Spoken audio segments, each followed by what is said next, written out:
Hey, everybody. It is on screen, off screen. We've got another good episode for you.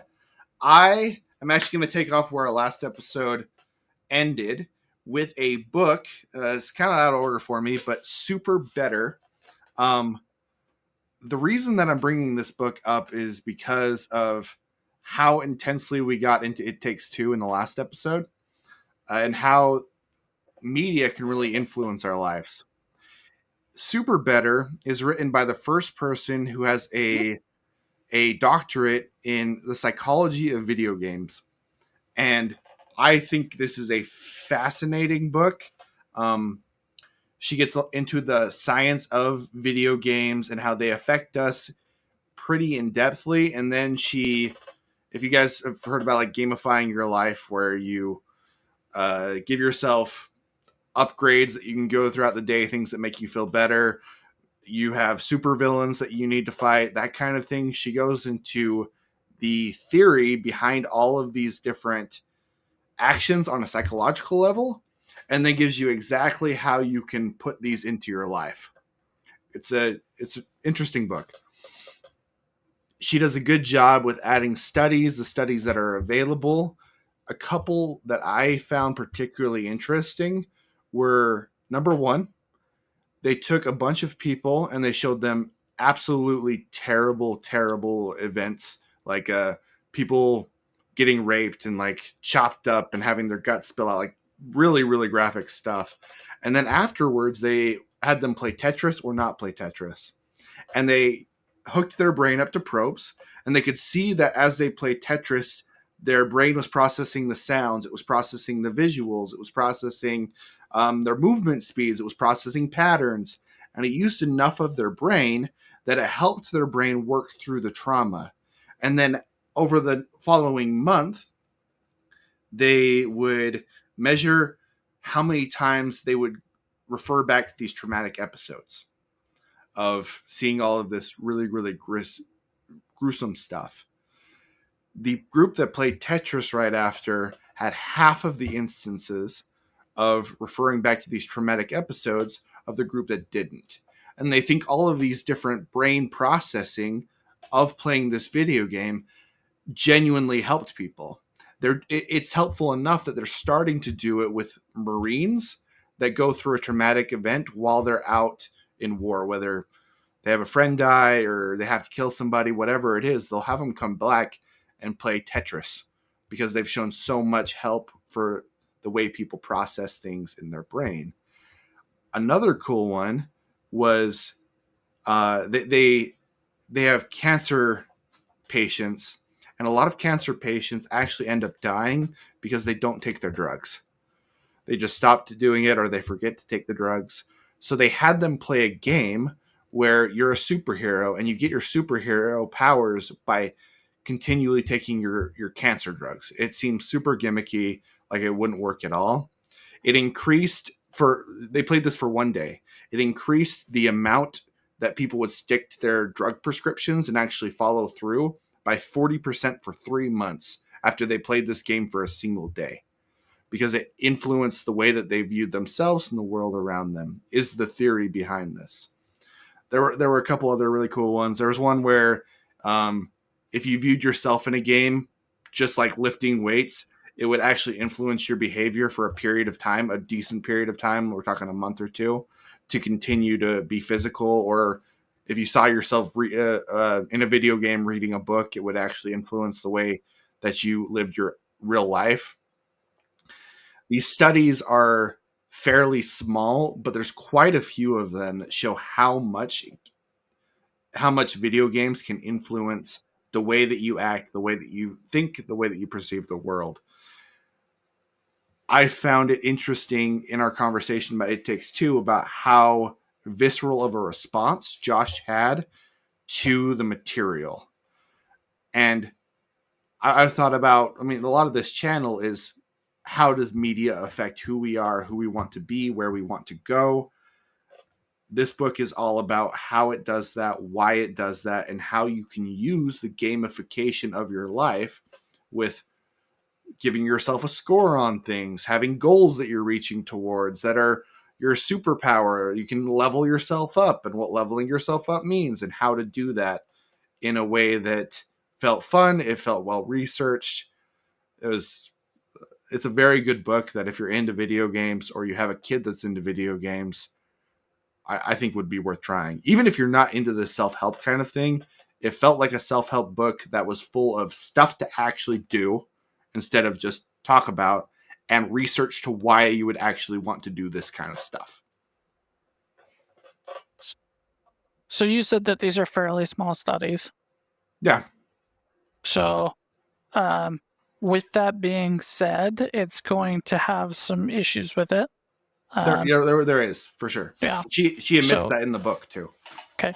So what would you rate the accuracy of the book from just your personal experience? I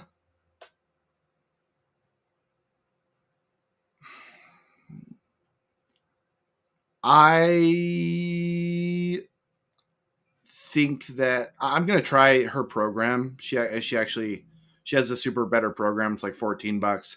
I'm interested enough to give it a try. They did a study with 200 individuals, and they had 100 do super better and 100 not do super better for a period of a couple months, and they found a statistical significance to the people who did super better for getting away from depression. And the more depressed you were at the beginning, the larger the result was. It was a double blind study. She didn't even know the results of it until they announced it at a conference that she was at. I feel like she's done the work to have it be feasible, and everything felt like somebody who really genuinely wanted to help. I've seen video games influence me. I've seen movies influence me to be a better person. So the idea that you could take those principles and then really improve yourself feels like something I can really buy and bite into. So long story short, good enough for me to step into it and give it a try. Does that make sense? Yeah, so it seems like you think it's fairly accurate in its findings. Yeah. I've got to be honest, I think it's dead on what it is. I don't think it's right on its premise. Tell me what you mean. So gamifying your life, how is that different than saying set goals, measure them, mark them off when you achieve them, and reward them? It's a way of just making that more fun. It's really what that is. So it's just that with a theme, and we know that works, right? Why is Balatro so addictive? Is because, and TikTok, why is it so addictive? Is because that you get that feedback, you get that endorphin rush, you get the, and you're giving yourself a feedback. You're giving, how did you feel when we first got our comment on YouTube? Oh, it was awesome, absolutely awesome. So we get the excited. Oh gosh, it's so exciting! It's just that. So for me, I would say this is absolutely going to work for somebody who's really into video games. I think it would be equally true to say, hey, if you're just really into fantasy novels, fantasy novel your life out. It's visualization, setting goals, and measuring them. Right? Even small goals. So, I mean, video games are really easy to do it with, because in a video game, you can literally get a thing that's like, hey, go from here to here. Or collect. So you can really easy say, it's really easy to be like, okay, I have to go to work. So I'm going to write go to work. Yeah. Doesn't say do work, it just says get there.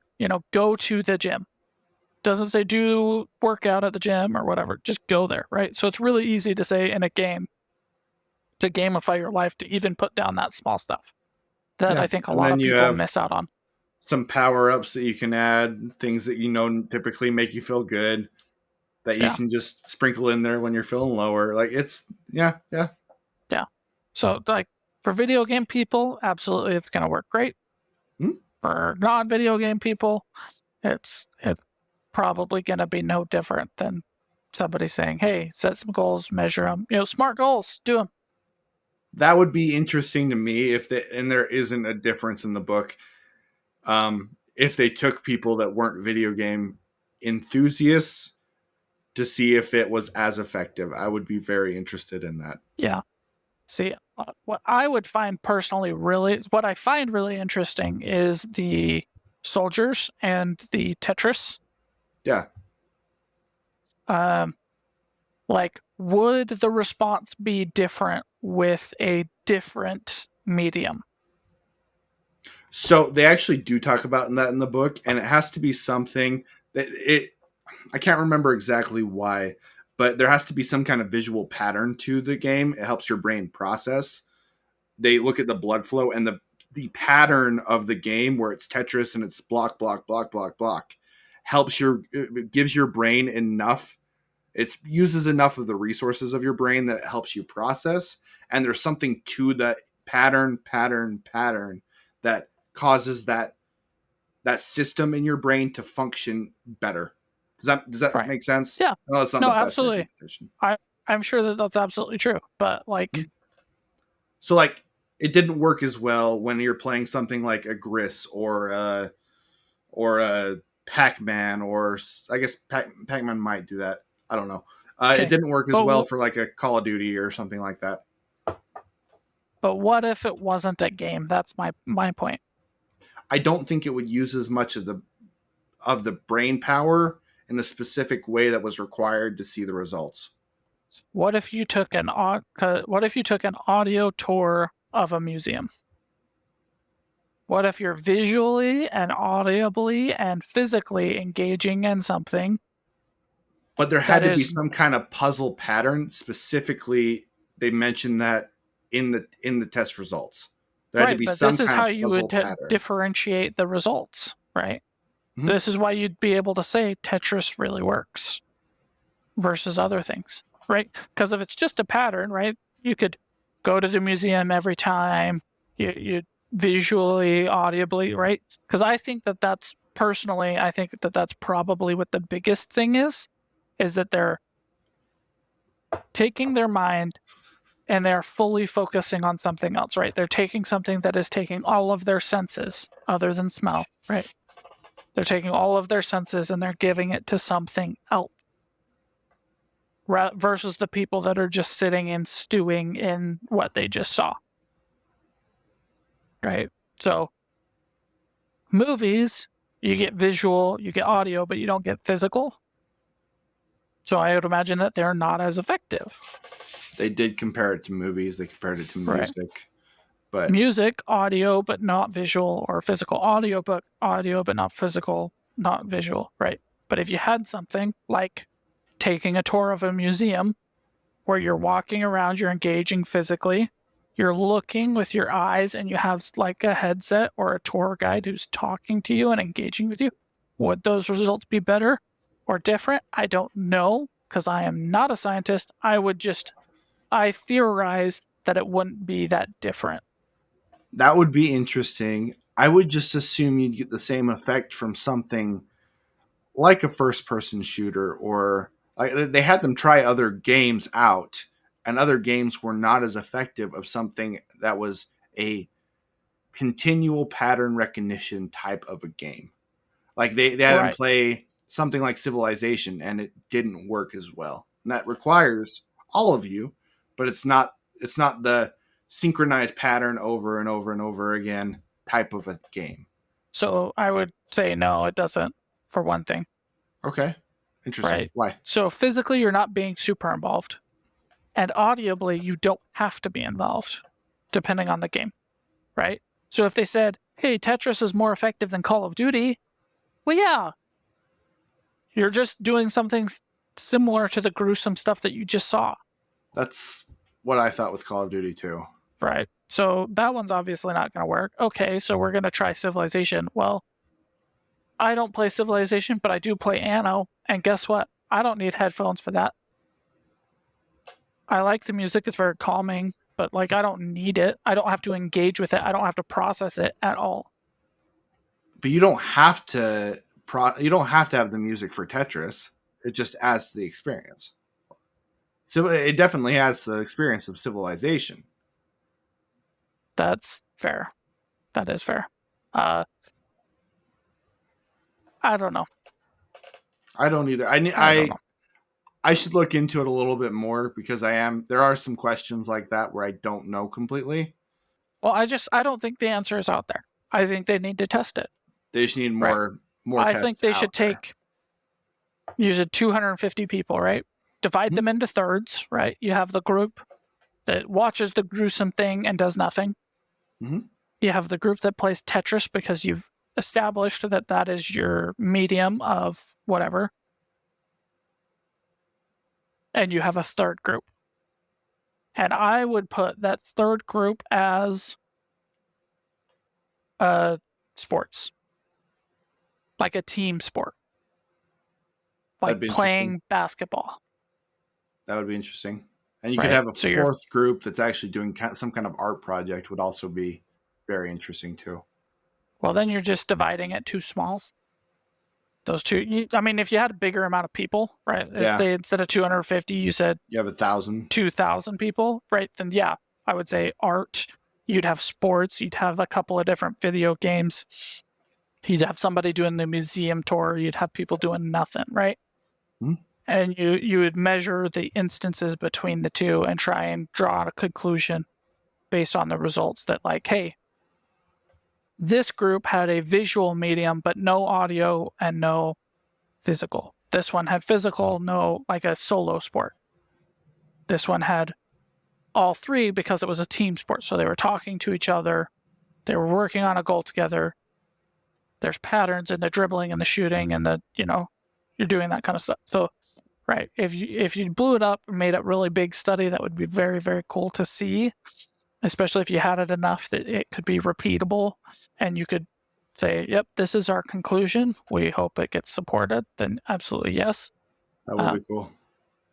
But I mean, that's just more interesting to me. I don't think it actually plays a big personal role in my life. It's just an interesting thing. Interesting aspect. Yeah. I'm not going into too many gruesome things in my life. I'm not going to war. I'm not a soldier. I'm too fat for that. I'm not a detective. I don't go see homicide scenes or anything. So not a big application to my life. But it's very, very interesting. Very cool, man. Yeah, it was a interesting book. I loved the first section. The first section gets into a lot of the studies. I would tell people to read that first third of the book just for that. If you're interested in the self-development stuff, I really like the rest of the book, but it does, and I'm wondering how much of this is because of the way it was read. It does feel like it's read towards younger kids, even though the material is in depth. I want to actually read the book and see if I feel that way, because it could have just been the person who wrote the book in the way that she read it. I don't really know for sure. Anyway, good book. If you're into that kind of thing, I would give it a try. If you like video games and you're feeling kind of stuck in your life, I would try reading the book. It's not going to hurt anything. Might help you. Give it a shot. I would say absolutely listen to the book. That would be a good thing. The good thing about audiobooks is you can listen to them while you're doing other things.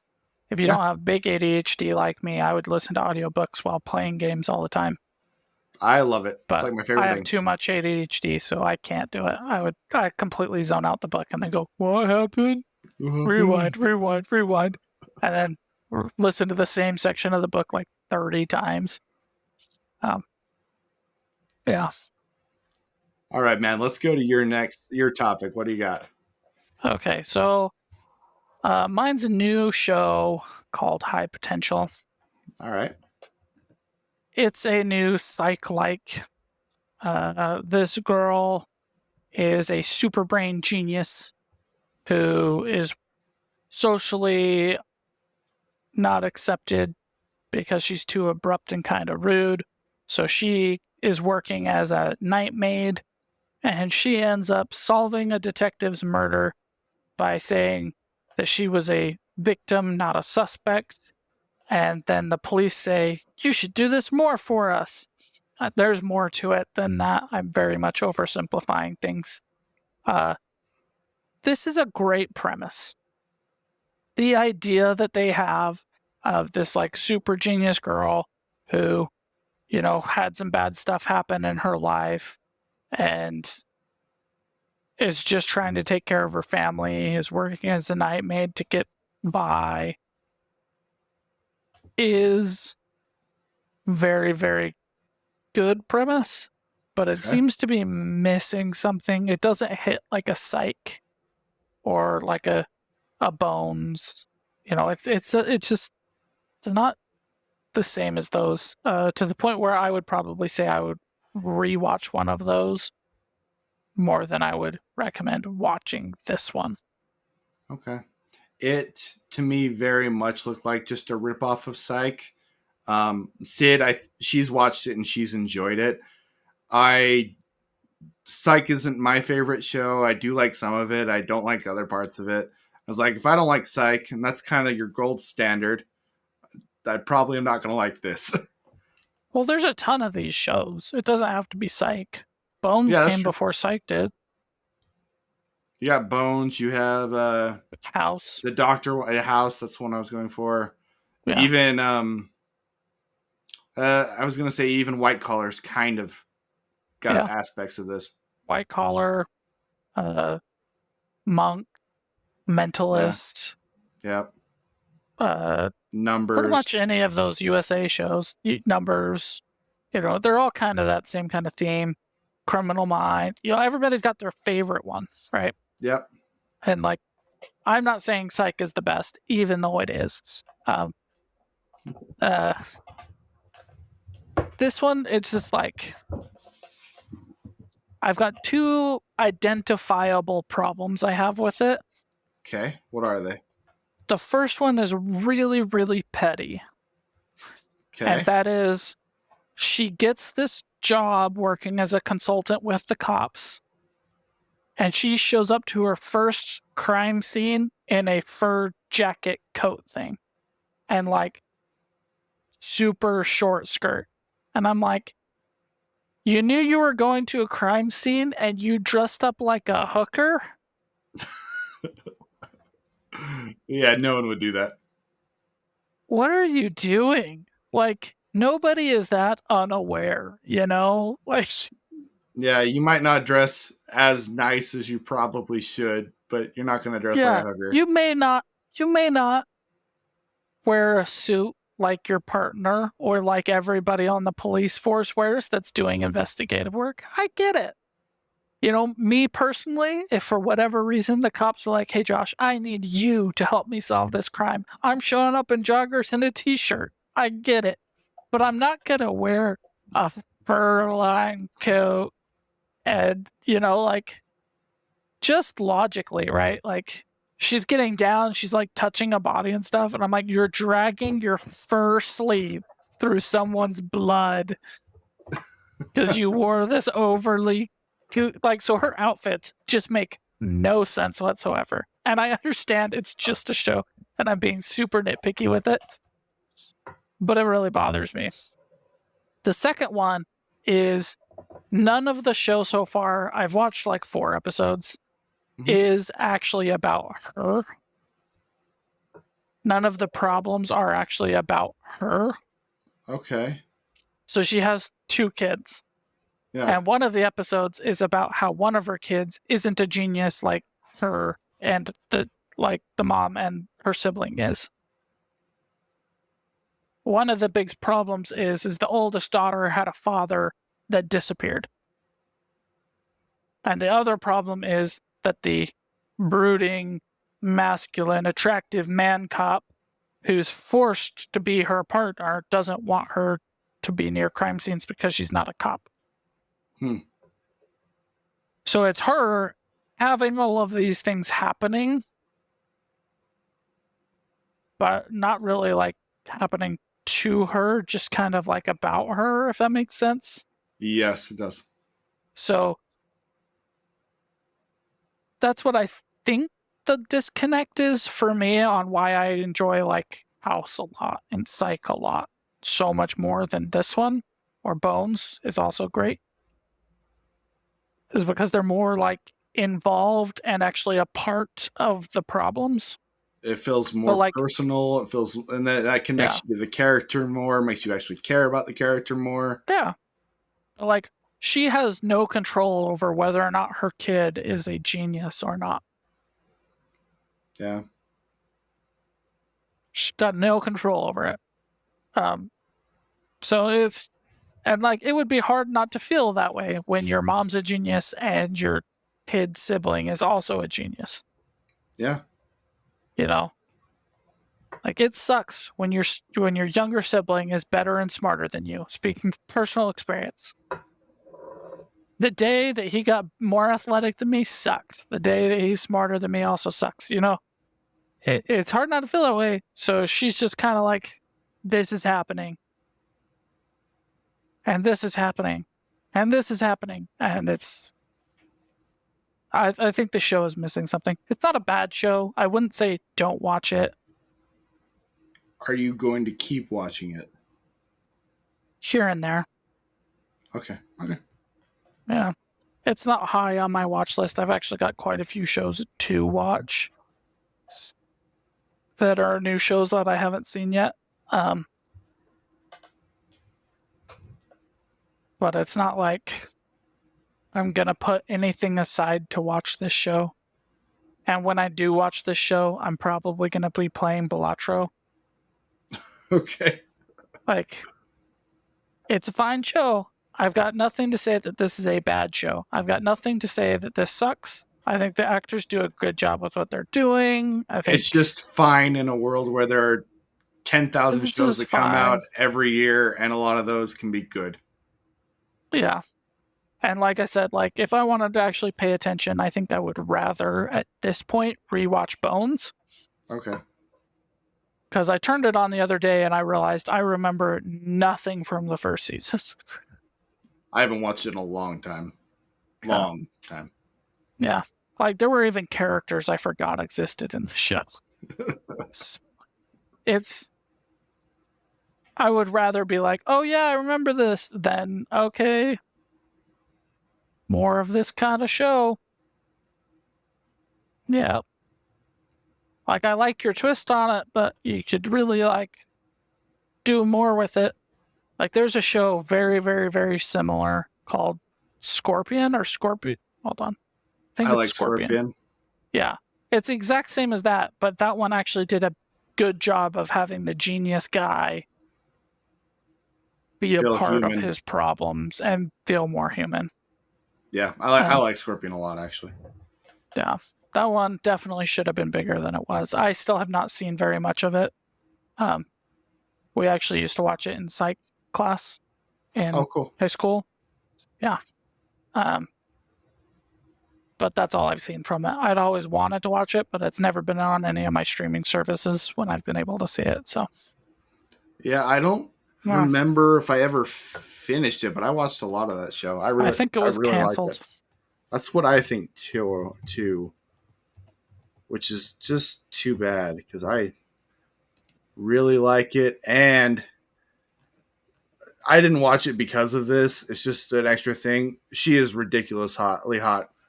Catherine McPhee is fine, very attractive, but the show is good. Legitimately a good show.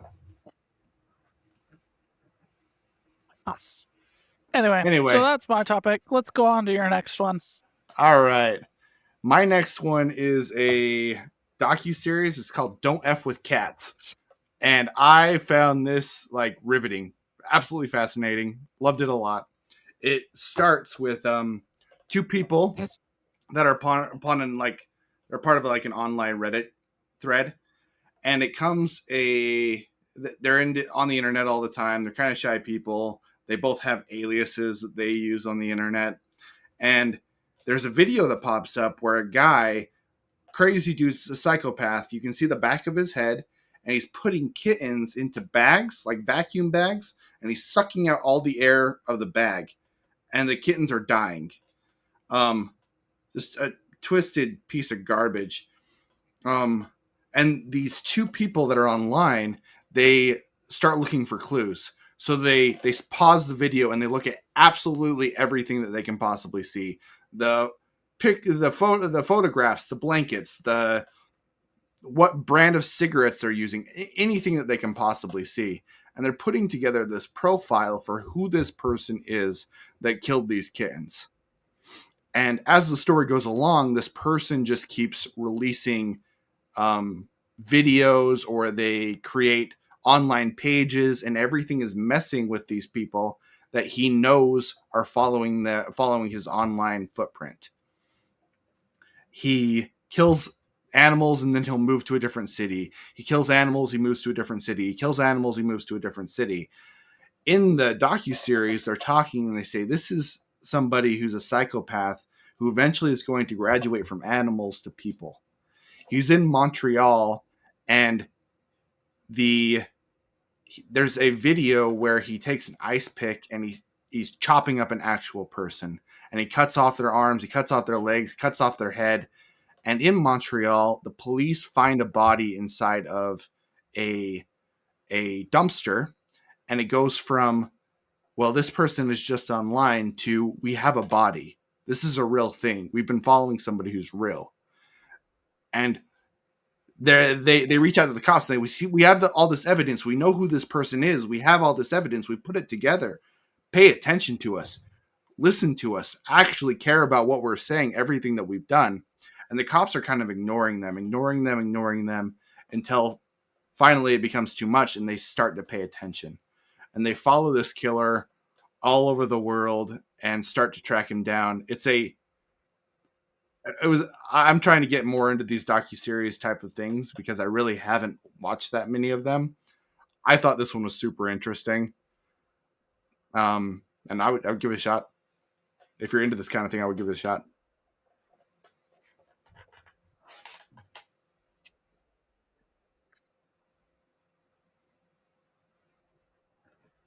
Did you see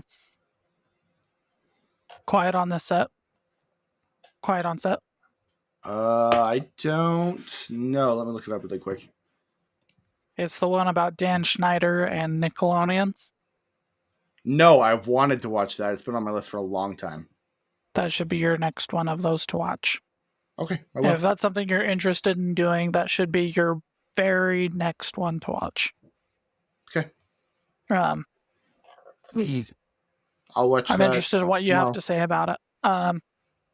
I don't know what your history is with Nickelodeons. I loved it as a kid. I mean, specifically his shows. What? So he did Drake and Josh, iCarly, Sam and Cat. A lot of them. Okay. I watched Drake and Josh and iCarly a lot when I was a kid. Yeah. Okay. So what's her name? Not Carly. Is it Sam? Is that her name? Sam. Yeah, her book on like wishing my mom was dead was such an interesting book, and I'm sure it's connected to this show quite a bit. Same material. I'm not sure. It's brought up, but it's not big. She's not in the show. She declined to be a part of it. Oh, okay. Yeah. But anyway, that is very interesting. I don't know if I'll put that on my list. It's not for everybody, man, but I found it riveting. It is. It's one of those. So like I got really into Quiet on the Set. It was a big shocker. Yeah. That's hard. Cool, man. It's hard to watch a difficult thing.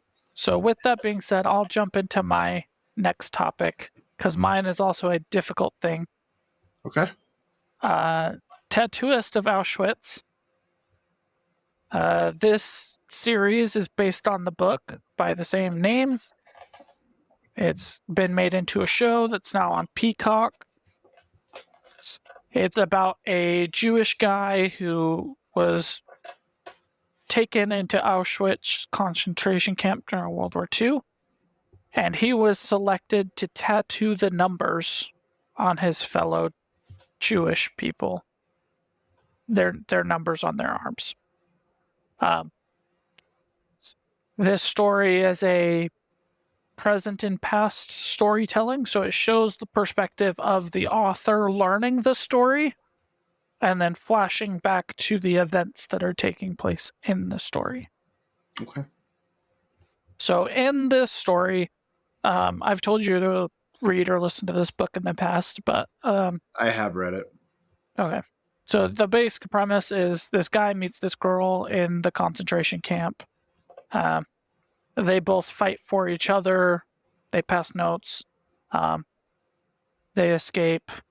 They deal with a lot of hard things. They're basically imprisoned again, but by different people. And then finally get together in the end. That being said, historical accuracy-wise, there are a lot of questions. This is labeled as historical fiction. I think that's a little too harsh. Okay. The criticism is it's based on the sole testimony of one person 50 years after the events. So there's a strong likelihood of misremembering, miscommunicating, and when the author wrote it down, she did not take notes. She just listened and talked to this person and then went home and did the writing. So she missed some details, even as small as to get Goethe's number wrong. And that's a verifiable she got it wrong in the book. Interesting. I still think it's harsh to call it historical fiction, though, because this is a real person in a real event in history. To me, a historical fiction is like 1917, where you're taking a real historical event and you're putting something that didn't happen in it. And you might have a couple real historical figures in, but it's not based on those figures. Yeah. So I'm sure that there's inaccuracies in the show and in the book. When I read the book, I thought, wow, this is really interesting. This is very powerful. That's what I thought too.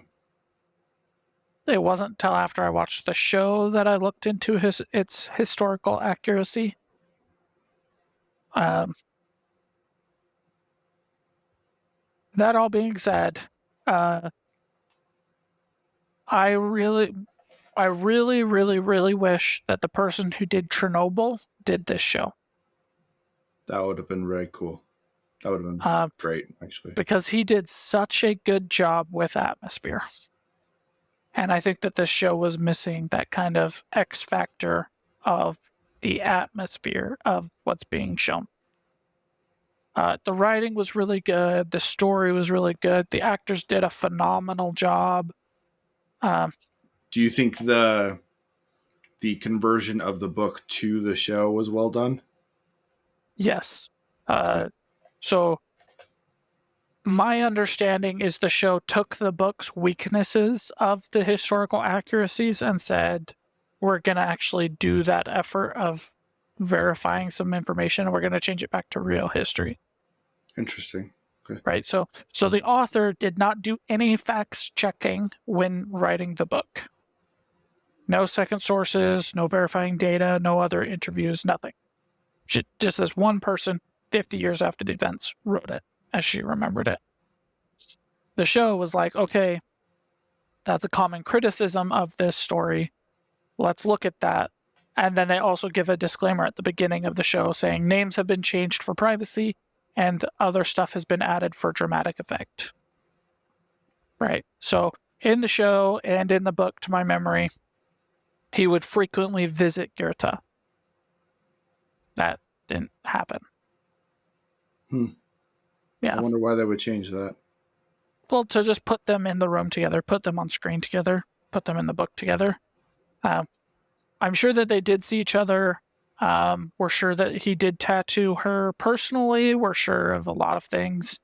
But a lot of that is non-verified information, not to say that it's wrong or never happened, but the likelihood is not super high. And this is in the show. It's been a while since I read the book, but at the very beginning of the show, one of the Germans shoots 3 guys who are just on the latrine randomly. Mhm. Does that happen in the book? I believe so. Okay, did not happen. We can say for certain that that did not happen.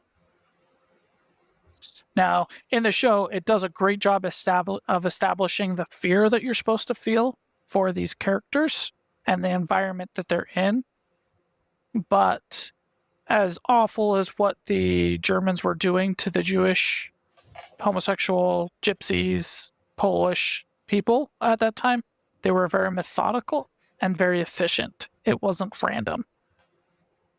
So there's some issues, there's some good. It's a very powerful show. The show does a brilliant thing. They break this thing once, and it really bothers me.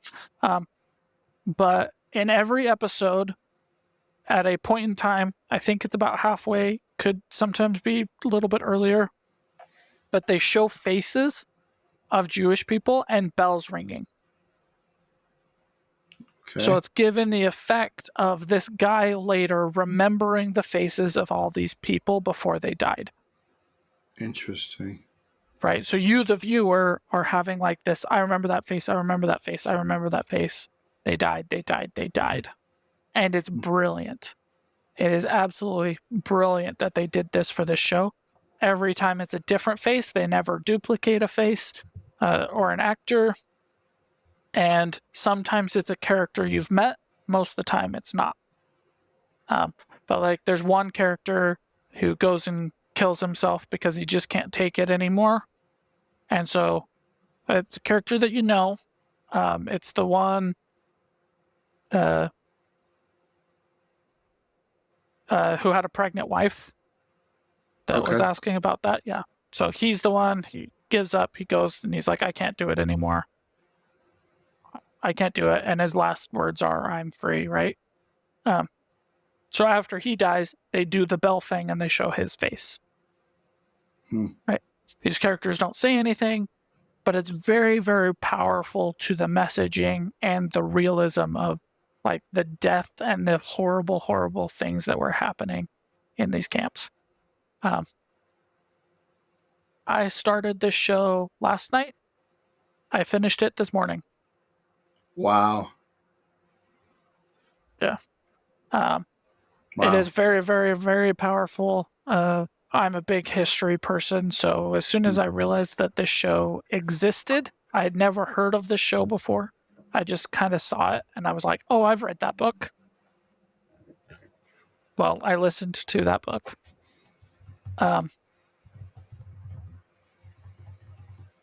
The only thing is like, it's a little too bright, and I think they could have added a little bit better atmosphere if the Chernobyl guy had done it.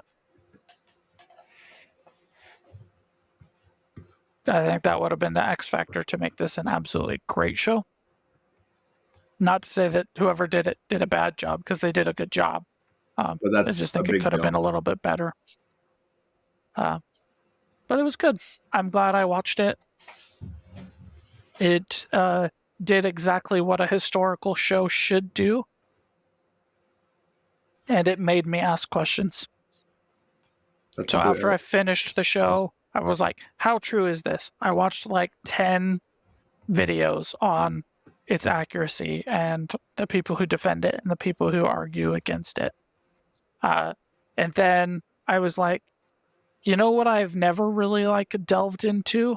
The discovery of these camps. So then I started researching what happened when we found out about these camps. Because I know that when soldiers took these camps, they didn't know what it was. Right? It's not they were like, oh, these are prisoner camps, we need to go free the prisoners. They're like, there's something over there. Let's go check it out. Wow. So I went and found out about that. I found out about the death train, which is the first evidence that we discovered of these terrible things happening. The engine had been destroyed somehow, and the Germans abandoned it, and they left 2,500 people to die starving to death in the train. That's crazy. Um, That's terrible.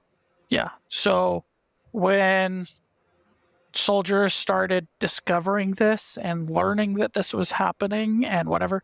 Now, quick side note, I do believe that there was some knowledge of their existence higher up, but the individual soldiers on the ground had no idea.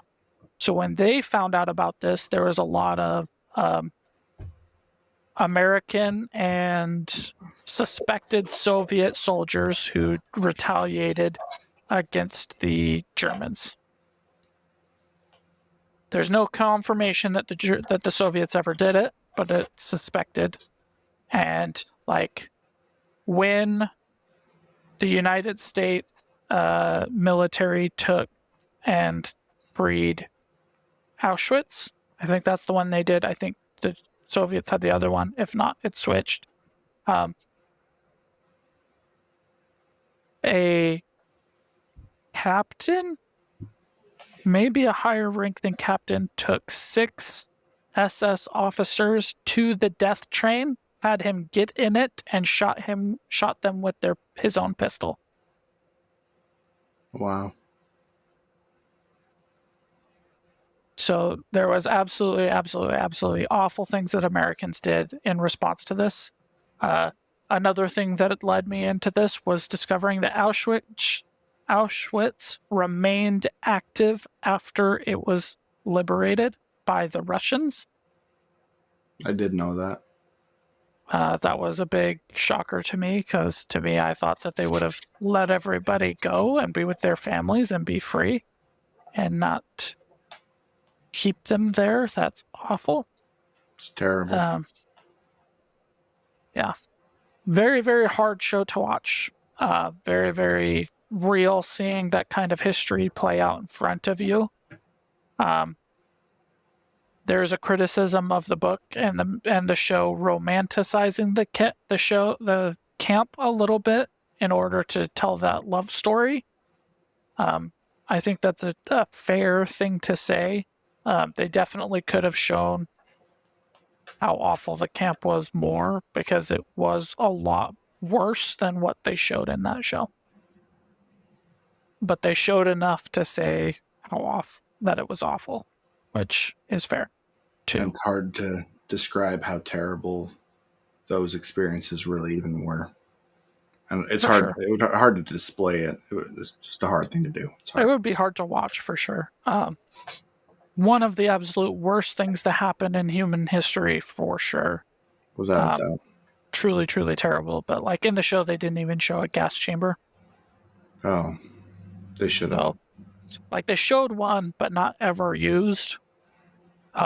The character, the tattooist, had to go into one and verify numbers on 2 dead bodies' arms.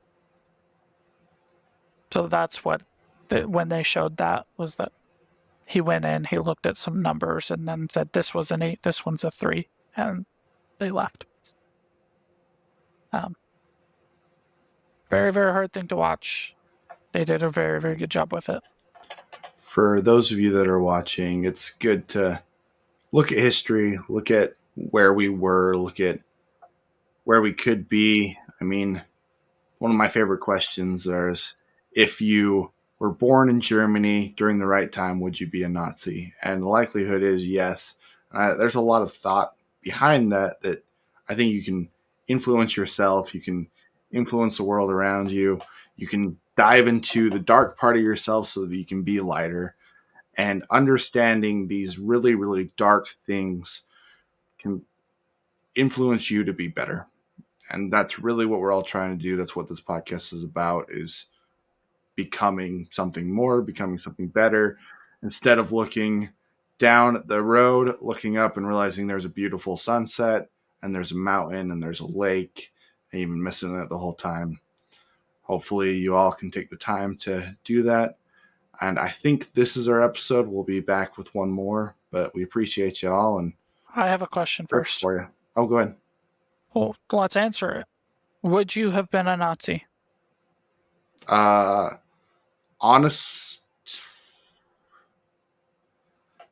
That's the thing is I've thought about it a lot, and it's a completely different frame of life. You don't really know because me, from my way of being, honestly, I could see myself being one of those Nazis who, when I have the chance to help somebody, I do. You hear those stories, but you're still part of the Nazi. You're not like a full rebellion type person. You're somebody who, when it's convenient, you help people out. And I could see myself very much being one of those people. But I also just don't know. I was that you were born into such a different circumstance. So that's where the whole nature nurture thing comes from. And honestly, if you're born in the wrong thing, it can really, really cause you some serious problems. But knowing me on a on a nature level, I really rebel against authority and things like that. So I could see myself rebelling and taking what scraps that I could to help these people just because they told me I'm not supposed to help these people. But not necessarily because I'm such a good person and I'm standing for something, but just because you can't tell me what to do. Does that make sense? Yeah, absolutely. So I think even at that time, show me your friends, show me your future. It would definitely depend on who your family was, how you were raised, who your friends were, what you were surrounding yourself with, right? So, Yeah. right, like if I was very good friends with the people who stood up and tried to assassinate Hitler, I could definitely see myself becoming part of that, right? And I could definitely see myself becoming part of the other side too, right? Um, this did make me ask that question, and I did a lot of pondering on this certain subject. Mhm. Realistically, if I was a similar person with similar people, with similar all that kind of stuff for the time, I theorize I would have been a in the war as a regular soldier on the front lines of the German. I don't think I would have rebelled and said I'm not going to fight, but I also don't think I could have seen what they were doing in like Auschwitz and stuff and stood by it. So if they had placed me there, I would have been executed. Because like I don't think I could do that no matter what. But there's also the line of thinking of like once you join the military, they break you down, they make you theirs, right? They break you Yep. down, they build you up. So there's no real saying for sure, but um, yeah, that's the conclusion I came to. Was like I probably would have not signed up for the war. I probably would have been pulled into it, and I would have probably been thrown into the front lines, and I probably would have been shot and killed. That's That's you. that's where I kind of landed. Yeah. But I mean, Yeah. like, the whole point of history, and a lot of people can say this isn't applicable today. This isn't, um, this doesn't matter anymore. This is just something that happened 1,000 years ago. Uh, but Conlon's absolutely right. We need to learn from history. We need to absolutely do that. So when you're looking at Auschwitz and this, the lesson to learn is that people can do truly, truly awful things. Terrible. People can be evil. And it's not that hard when you're going through something terrible, like Germany was,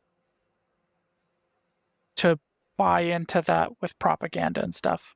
I think I've talked about it on the podcast before. I know I've talked about it to you in person. The effectiveness of propaganda and Helldivers too. Yes. Uh, very, very powerful, powerful things. But let's look at today's day and age. There's something going on in the United States right now that is similar in a way, and that is the banning of TikTok. That you got to connect those. I don't don't know where you're going. How many times in history and in media Are we shown how terrible it is when a government gets involved and says we're doing this for national security? Because I'll tell you what, that was part of the German message. We're doing this for national security. We are here to protect you. We're here to do this for you. Now, I understand that I'm not trying to say that these are the same at all. These are definitely two very different things in terms of the actual picture.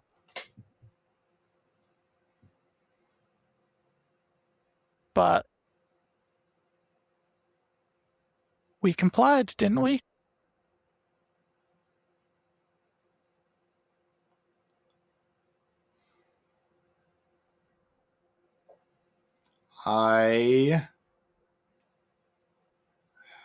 That's an interesting thought experiment. I have to think more about that because I can see where they're coming from with TikTok, with it being a Chinese owned company, and the Chinese treat TikTok completely different than we do. Information gathering machine. I can see their reasons and find them pretty valid, but I haven't really considered it from that point of view. It is an interesting thought. But I mean, put yourself in German shoes leading up to World War II. You're starving. You have no money. You have no power. You have nothing. And walks this guy who starts providing those things for you, starts showing you how awful, in this case, China is. Right? I know he takes it to a different extreme, and instead of saying we need to cut China out, he's saying we need to take over China. Yeah. I understand that they're different and that they're very, very different things. I'm just saying there's an LDS prophecy about the Constitution of the United States being torn up piece by piece and hanging on by a thread. Yes. All I'm saying is I'm definitely seeing that in life, and I'm definitely seeing that come true. And I'm definitely seeing the compliance. You know, like we can all hoo-ha and like, oh, Nazis are terrible, right? But not every Nazi person was a terrible person. Not every German was an awful person. A lot of them thought they were doing a good thing. They had gotten to the point where they actually believed that. Sure. But let's take it away from that, right? Because it's very easy to see the awfulness of Nazis, right? Yeah. The Revolutionary War. 30% of the nation was for it. Yeah. 30% was against it. 40% said, stop fighting. This is ridiculous.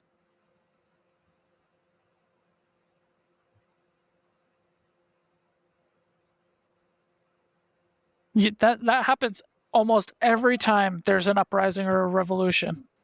Yeah, and then it requires something to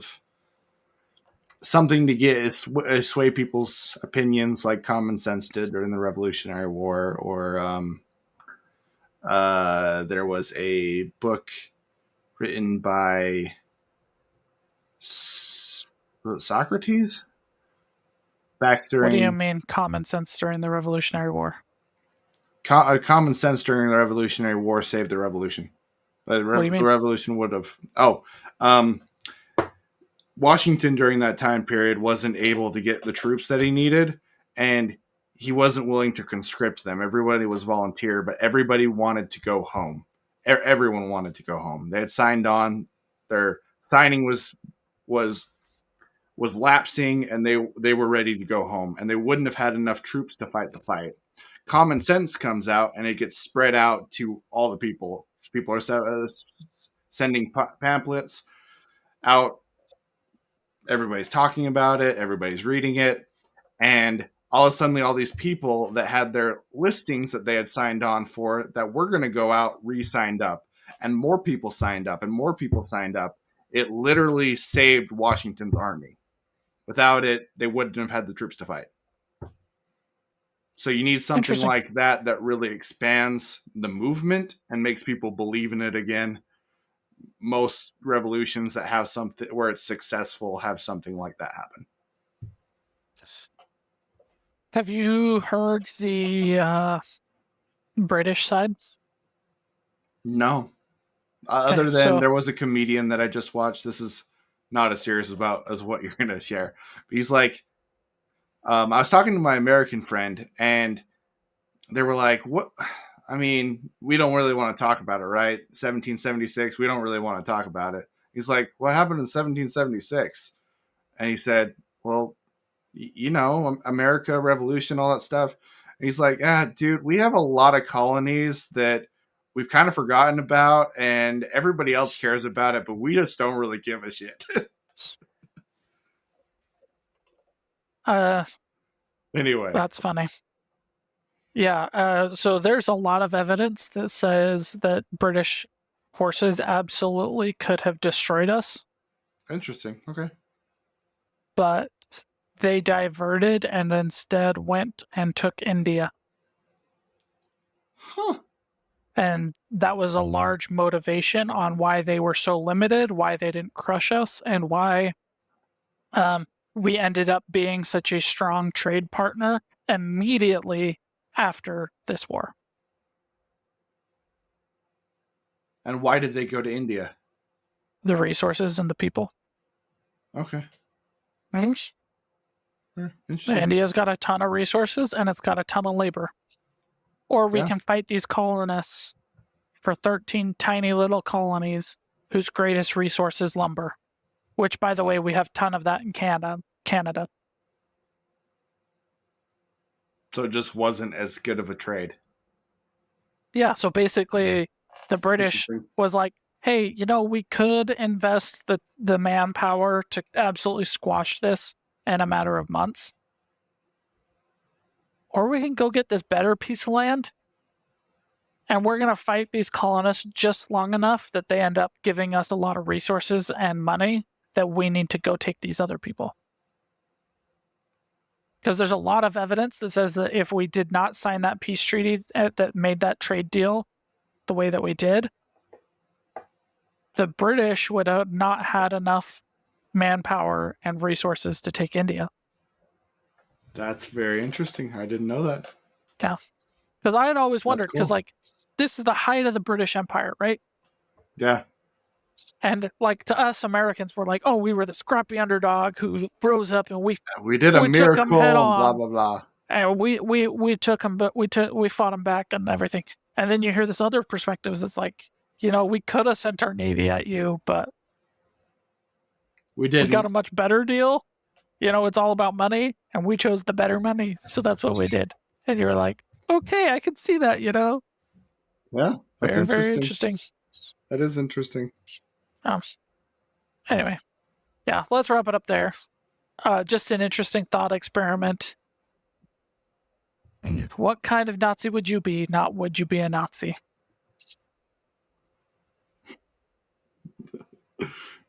Thanks for listening, watching, like, subscribe, do all the things, leave a comment, let us know what kind of Nazi you would be.